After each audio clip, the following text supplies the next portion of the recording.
Здравствуй, представься, пожалуйста. Здравствуй, меня зовут Владимир Дмитриевич, я учусь на 5 курсе в 16-й лейч-группе. Вова, ты являешься самым старшим конкурсантом в нашем «Мистер и миссис ГМУ». Расскажи, пожалуйста, дает ли это тебе какие-то преимущества среди других конкурсантов? На самом деле я считаю, что это дает мне некоторые преимущества, особенно на этапе «Мистер Скорая помощь», Мгм. потому что я знаю чуть-чуть больше, опять же из-за того, что я дольше учусь. Вот.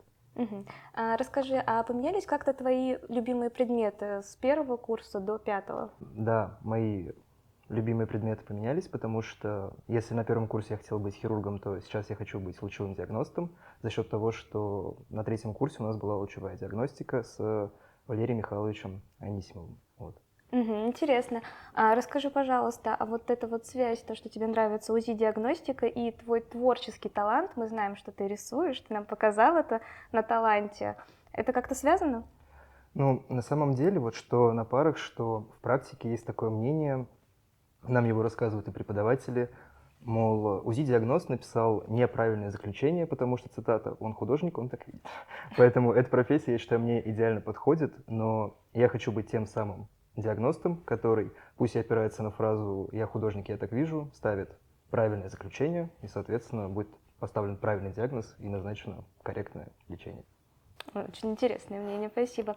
В дополнение к тому, что ты рисуешь, как ты добился такого успеха на творческом поприще?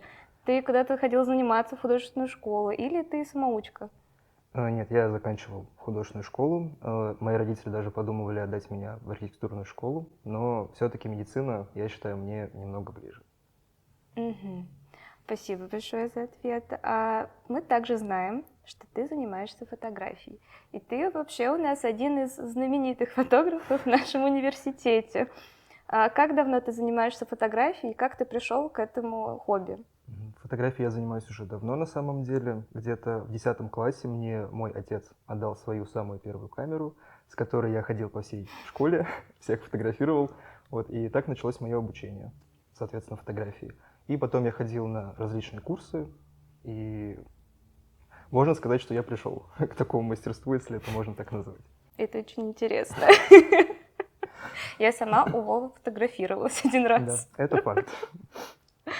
Вова, мы также знаем, что ты у нас занимаешься фигурным катанием.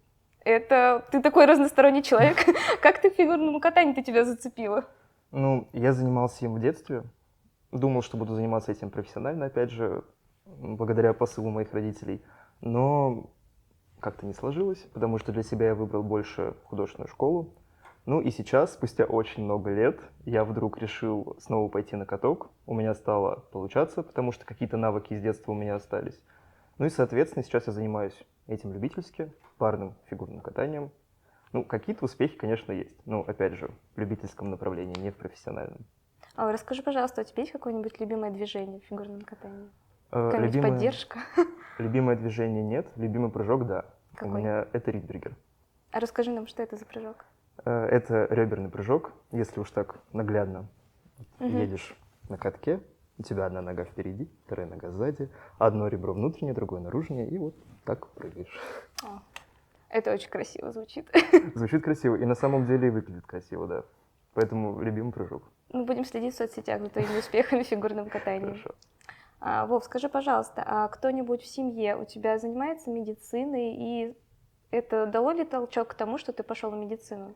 Да, у меня бабушка заканчивала нашу академию, и в какой-то степени мне это дало, на самом деле, толчок, чтобы поступить в наш вуз, но моя история началась, на самом деле, не с этого. Вот мое желание поступить сюда. Я болел когда-то очень давно, лежал в больнице. У меня, как и у всех, был лечащий врач, который приходил ко мне на обход, и, соответственно, я со временем стал ему задавать вопросы, почему меня лечат так, почему у меня такой диагноз. И ее ответы натолкнули меня на мысль, что медицина – это интересная профессия, почему бы вот не попробовать.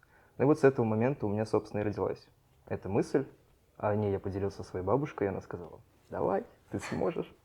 Вот, и поддерживает меня до сих пор. Но изначально врач был вдохновителем этого. Да, да. Вов, ты занимаешься очень многими вещами, ты очень разносторонний человек, у тебя много хобби. Как ты все успеваешь?